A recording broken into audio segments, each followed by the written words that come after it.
los cómics y el pulp, que es la otra cosa que también hay que tener en paralelo junto con el código Hays para pensar en estos tebeos. Y es que la violencia que destilaban estos tebeos, en muchas ocasiones, parte de estos tebeos, ya tenía un precedente en las portadas de pulp. Esto es Huertales, que es uno de los pulps más conocidos, donde Lovecraft escribe sus historias, y como veis, pues muestra un desnudo en portada. Aquí tenéis una calavera besando a una mujer, en otra revista de estas.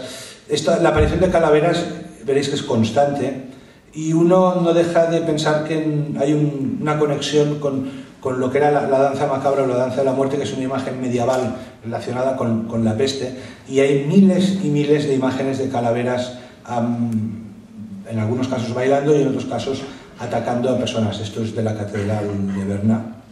Aquí tenéis una máquina para cortar mujeres por la mitad.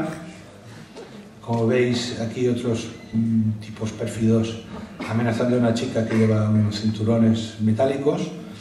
También Terror Tales o todos estos pulps. Aquí tenéis uno de True Police Cases, de casos policíacos auténticos, que tendrá su reflejo también en los cómics.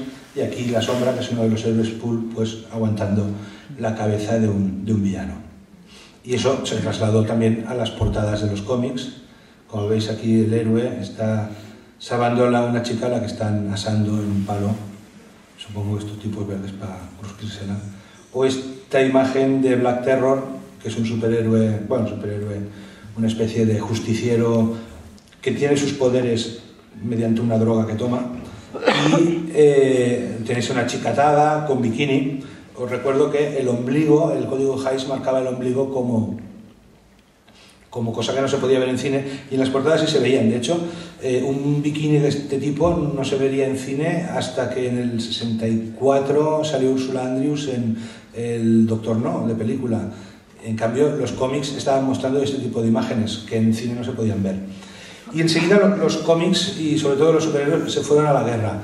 Que en términos de adoctrinamiento yo creo que esto es muy importante. No es que el gobierno americano quisiera que se adoctrinara a los niños para tener claro que el enemigo era el nazismo, sino que eran los mismos autores de cómic, que muchos de ellos eran judíos, que empezaron a enviar a los héroes a luchar contra el Tercer Reich. Por ejemplo, esta portada es de 1940, esta viñeta, antes de la entrada de Estados Unidos en la guerra.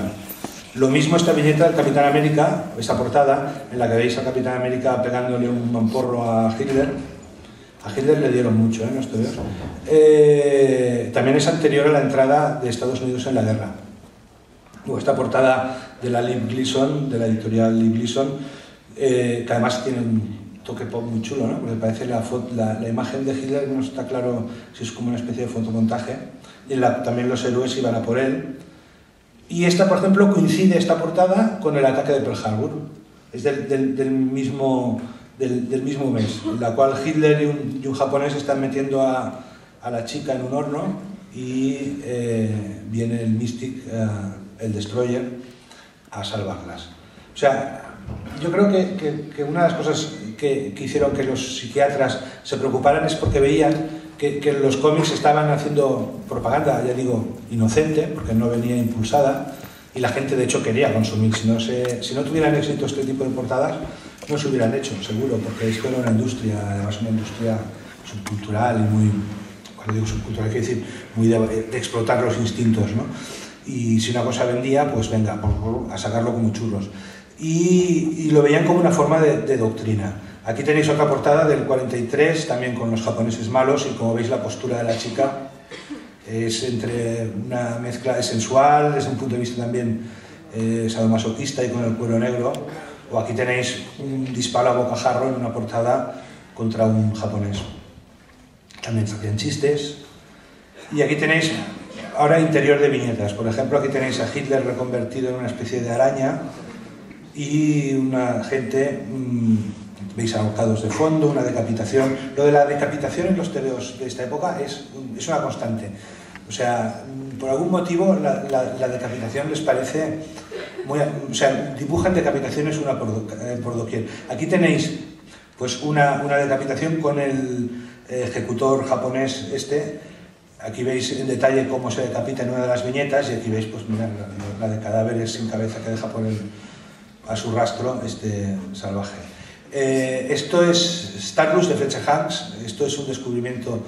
Nadie sabía quién era Fletcher Hanks hasta que Karasik, creo que fue, el que sacó una recopilación hace un par de años deliciosa. Como veis, también utiliza, de un punto de vista más surrealista, el uso de gente sin cabeza, ¿no? Pasa que lanza la cabeza y hace mucha gracia esta viñeta. Aquí tenéis Hackman, el ahorcado, que era otro personaje. Como veis, un tiro que atraviesa de 100 a 100 a una persona. En esta misma colección, un cuchillazo en el cuello. Este pintor loco que dice que va a asesinar a alguien con un martillo y lo lleva a la práctica. Y aquí tenéis, pues, del mismo cómic Hackman, que era del Archie, era bastante violento. Hackman significa el ahorcado, entonces ante el delincuente proyectaba la horca como castigo, y aquí veis, pues, al psicópata estrangulando a una mujer. Me hace mucha gracia la expresión de la víctima, que hay como una mezcla de, no sé, hay un poco de parodia, ¿no? Ahí, o no sé cómo explicarlo, ¿no? Pero hay un realismo que hace gracia, ¿no?, en el cadáver. Y aquí tenéis a un villano que se suicida en un TVO del Filipino Kid. El Filipino Kid, que era un personaje que salía en Yellow Jacket. Y aquí tenéis al Yankee Boy atacando una fábrica de cigarrillos de marihuana. Aparece la muerte de fondo, ¿no? Como diciendo, ¡hey! O sea, son estas imágenes de la muerte que no forman parte de la historia, pero está allí, ¿no? Diciendo, la droga mata. Aún así se prohibiría el uso de drogas en los TVOs años más tarde. Aquí tenéis cómo fabrican los cigarrillos de marihuana, y aquí tenéis el cultivo. Esto en un TVO de 1945. Y aquí tenéis a Steve Sterling también luchando contra los nazis reconvertidos en hombres lobo. Es curioso porque en el Monster Show de David J. Skal, el libro que antes os he comentado, hay todo un capítulo dedicado al vínculo entre hombres lobo y nazismo. Y en un TVO de la época, pues ya se utilizaba el hombre lobo como monstruo nazi. Esto lo he puesto también un poco cómo van introduciéndose el terror en estos TVOs, porque es curioso, porque cuando llegó el terror fue cuando el escándalo fue máximo.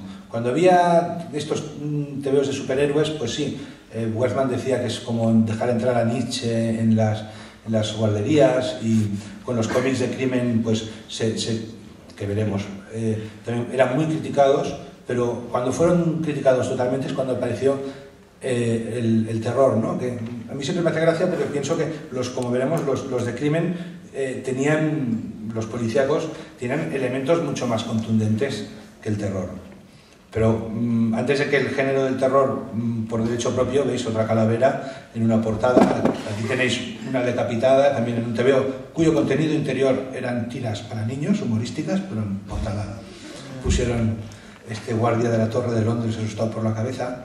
Y este es el primer personaje terrorífico que apareció en los comic books como personaje seriado, que es el Frankenstein de Dick Briefer, que en un primer momento era más bien cómico, y fue en los años 50 que se transformó en un personaje más terrorífico. También se fue a la guerra, como todos en aquella época, y al regreso fue variando hacia un humor macabro. Esto es, por ejemplo, me recuerda mucho a la familia Addams y a los Munsters, y es un estilo también, este tipo de parodia de terror, que a mí siempre me llama mucho la atención. Aquí veis, le clava una estaca a Frankenstein y esta sangre negra, ¿no? Es un gore cómico divertido. Y las primeras historietas de terror aparecían dentro de los TVOs con cuentos, por ejemplo, la Black Witch. Esto era un serial de radio que se reconvirtió a episodios dentro de un TVO. Como veis, también había una contundencia de violencia con esta espada atravesando el cuello, tampoco muy lejana a lo que hemos visto del guerrero del Antifac español. Aquí tenéis adaptaciones de Poe, la primera que hubo, El Pozo y el Péndulo.